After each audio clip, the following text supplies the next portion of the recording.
Hello दोस्तों, नमस्कार। SM के शाना में मैं आप सभी लोगों का दिल से बहुत बहुत स्वागत करता हूँ। यस दोस्तों, ये आज के दिन का आखिरी वीडियो है, तो चलिए बहुत सारी चीज़ों को कवर करना है। तो स्टार्ट करेंगे सबसे पहले तो अमेरिकन मार्केट के साथ। सो अमेरिकन मार्केट हम देख सकते हैं ऑलमोस्ट 350 पॉइंट के आसपास यहाँ पे तेज़ी के साथ चल रहा है। नैस्डैक काफ़ी बढ़िया चल रहा है, जो कि हम यहाँ पे देख सकते हैं 2.25% के तेज़ी के साथ आगे यहाँ पे बढ़ रहा है। एंड अगर हम लोग यहाँ पे बात कर ले, अभी कल आपको पता ही है कल क्या है, फ्राइडे। अब पहले जब भी फ्राइडे रहता था तो एक अलग माहौल यहाँ पे रहता था। आप सभी लोगों को पता ही होगा किस चीज़ को लेके। यस, कि जो हमारा बाजार जो रहता था उसका जो सेकंड हाफ रहता था, ठीक है, वो काफ़ी क्रूशल हो जाता था, क्योंकि हर किसी को पता ही है कि फ्राइडे नाइट को कोई ना कोई खबर आ जाती थी यूएस ईरान वॉर को लेके। देन सैटरडे संडे भी कुछ तो उल्टा फुल्टा खबर आ जाता था, एंड मार्केट फिर मंडे के दिन अलग ही दिशा में चला जाता था। तो अभी अगर देखा गया तो ये पहला फ्राइडे होगा जहाँ पे हम कह सकते हैं कि डील के बाद यहाँ पे ये फ्राइडे हमें देखने को मिलने वाला है। तो लेट्स सी क्या कोई सरप्राइज रहता है कि नहीं, कल सेकंड हाफ मार्केट कैसे रिएक्ट करता है, ये भी एक देखना इंटरेस्टिंग फैक्टर रहने वाला है। देन हमारे एडीआर की अगर बात कर ले तो ऑलरेडी हम देख चुके हैं कि इन्फोसिस विप्रो के एडीआर की धज्जियां उड़ चुकी है। विप्रो का एडीआर जो बीच में 7% गिरा था, अब 6% के आसपास गिर रहा है। इन्फोसिस का एडीआर काफ़ी ज़्यादा ब्रूटली गिरते हुए नजर आ रहा है, 8.8% नीचे। रीज़न तो हमें पता ही है, एसेंचर के नंबर्स में रेवेन्यू एस्टिमेट के हिसाब से नहीं आया, एंड खास करके अगले क्वार्टर में जो उन्होंने बोला है कि भाई उम्मीद ही मत रखो। जितने भी एस्टिमेशन थे उससे काफ़ी ख़राब एस्टिमेट, मतलब उन्होंने भी फोरकास्टिंग दे के रखी हुई है। सो इसी चीज़ के चलते गिरावट नज़र आ रही है। तो कल एक्सपेक्ट किया जाएगा कि आईटी स्पेस में और ज़्यादा दबाव रहेगा।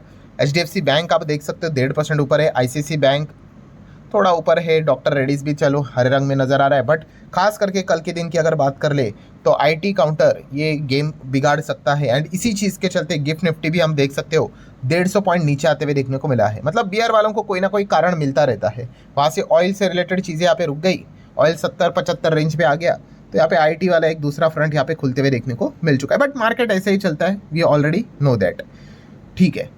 देन अगर बात करें दोस्तों तो वेदांता के आपको पता ही अभी कुल मिला के 4 अलग अलग कंपनियां मार्केट में लिस्ट हुई है, बट एक कंपनी की चर्चा सबसे ज़्यादा चल रही है, वो है वेदांता एल्यूमिनियम।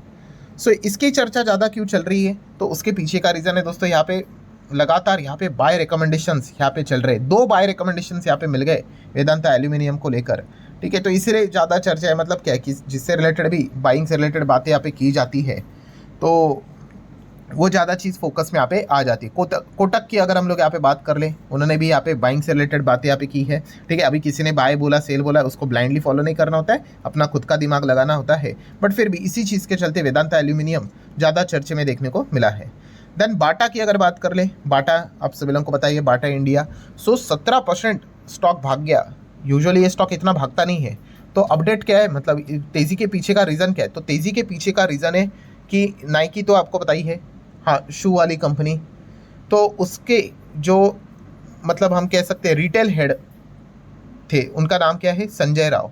सो वो अब बाटा की सीईओ यहाँ पे बन चुके हैं। मतलब आप कह सकते हो x Nike retail head Sanjay Rao ये अब क्या हो चुके हैं, बाटा को यहाँ पे चलाएंगे। टॉप लेवल जो पोस्ट रहती है सीईओ का, तो जैसे ये खबर आई उसके बाद बाटा में ज़बरदस्त तेज़ी देखने को मिली। आप देख सकते हैं बाटा एक ही रेंज में फंसा पड़ा हुआ है। सो यहाँ पे बस एक नए इंसान का नाम सामने आया, बट वो इंसान कैसे, नाइकी जैसी कंपनी में बड़ा पोस्ट यहाँ पे हैंडल यहाँ पे किए हुए हैं। सो बाजार ये एक्सपेक्ट करता है कि वो क्या कर सकते हैं, बाटा इंडिया को जो ये दलदल में फंसा हुआ है उसको वहाँ से बाहर निकाल सकते। तो बस उनके नाम के अनाउंसमेंट के चलते ही आप देख सकते हो स्टॉक में 17% की तेज़ी देखने को मिल गई। देन अगर बात करें दोस्तों तो अदानी ग्रुप, तो अदानी आपको पता ही है एआई से रिलेटेड काम कर ही रहा है, तो आप देख सकते हैं अदानी ग्रुप, एंड उसी के साथ साथ जैबिल की अगर हम यहाँ पे बात कर ले, यहाँ पे मिलकर एआई एंड डेटा सेंटर यहाँ पे बनाते हुए देखने को मिल रहे हैं। देन अगर बात करेंगे एफआईएस एक्टिविटीज़, तो अगेन एफआईएस अपना बिकवाली वाला काम शुरू कर चुके हैं, 1000 करोड़ का माल यहाँ पे बेचा है। डीआईएस की अगर बात करें 3500 करोड़ का माल उन्होंने यहाँ पे खरीदा है। अच्छी बात तो यही है कि वॉर यहाँ पे रुकी हुई है, तो इसी चीज़ के चलते बिकवाली कंपैरेटिवली कम है। अभी इसके पहले 2-3 दिन तो बाइंग ही हो रही थी, मतलब वो एकदम बॉर्डर लेवल बाइंग थी, कोई खास बाइंग कह नहीं सकते कॉन्फिडेंट वाली। बट यहाँ पे अब हम कह सकते हैं कि सेलिंग, मतलब पहले तो सेलिंग 4-5-6 हज़ार करोड़ 7,000 करोड़ ऐसे होती थी, अब 1000 करोड़ की सेलिंग नज़र यहाँ पे आ रही है। रुपये की भी बात करें थोड़ा सा मजबूत होते हुए देखने को मिला है। गोल्ड की अगर बात कर ले तो गोल्ड 4200 फिलहाल चल रहा है। सिल्वर की बात करें, सिल्वर में भी गिरावट नज़र आ रही है 3-3% के हिसाब से, ठीक है। देन क्रूड की अगर बात कर ले, येस क्रूड 70 के रेंज में यहाँ पे आए, जो हमारे लिए काफ़ी बढ़िया बात है भाई।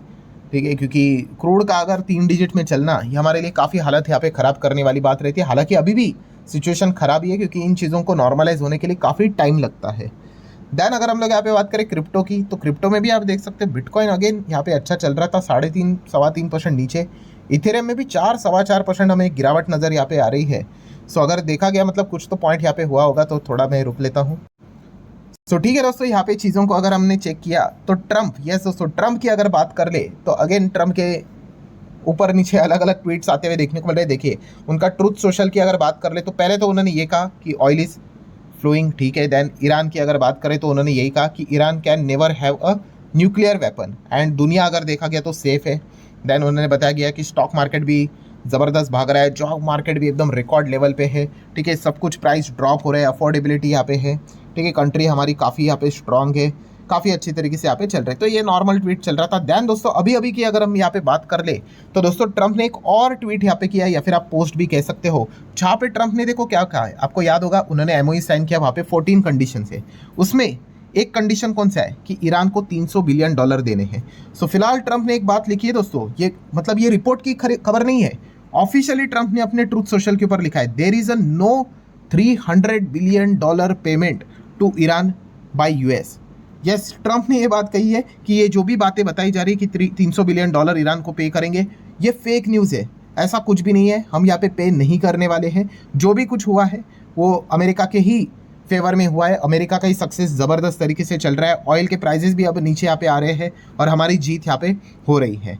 इनफैक्ट उन्होंने बोला कि चेकआउट स्टॉक मार्केट, देखो कैसे ज़बरदस्त यहाँ पे भाग रहा है। और जो भी ये चीज़ें चल रही है, ये मतलब जो उनकी अपोजिशन पार्टी है डेमोक्रेट, तो उनको उन्होंने थोड़ा सा मजाकिया फॉर्म में यहाँ पे कहा है, उनका ये प्रोपोगंडा है, ठीक है। एंड जो ये बातें बताई जा रही है कि ईरान को पैसे दिए जाएंगे $300 बिलियन, तो ऐसा कुछ भी यहाँ पे नहीं है। तो ये ट्रंप ने एक कहानी में ट्विस्ट डाली, आप ऐसे ही चाहो तो कह सकते हो, क्योंकि 14 पॉइंट्स की जो लिस्ट यहाँ पे बताई जा रही थी उसमें ये वाला पॉइंट भी बोला जा रहा था कि ईरान को यहाँ पे $300 बिलियन मिलेंगे।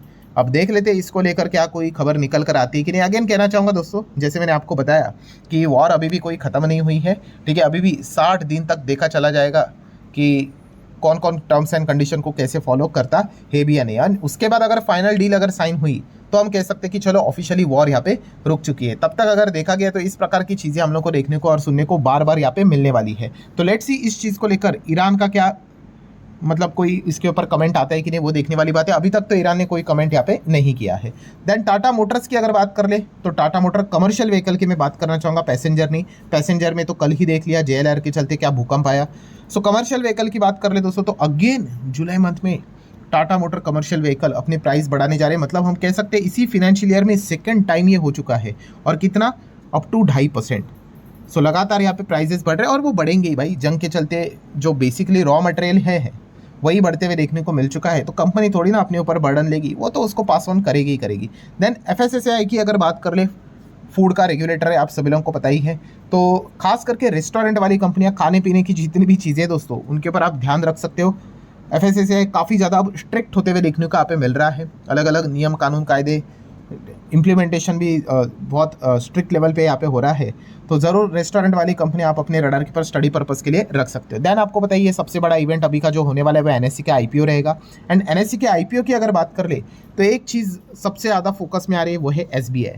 यस दोस्तों, SBI की अगर बात कर ले, इस चीज़ के चलते सबसे ज़्यादा वो मालामाल यहाँ पे होते हुए देखने को मिल रहा है। बिकॉज NSE से रिलेटेड जो उन्होंने इन्वेस्टमेंट किया था, लिटरली उनको जैकपॉट लगते हुए देखने को मिल रहा है। ₹2 के आसपास इन्वेस्टमेंट किया था, मतलब वो अब यहाँ पे हम कह सकते हैं मतलब 2 करोड़ के आसपास किया था इन्वेस्टमेंट, अब वो 5,000 करोड़ तक जाते हुए देखने को यहाँ पे मिल चुका है। यस, आप देख सकते हो from 2 crore to 5,000 crore, literally आप परसेंटेज गिन लो कितना है, 2.5 लाख करोड़ से भी ज़्यादा का प्रॉफिट, ठीक है।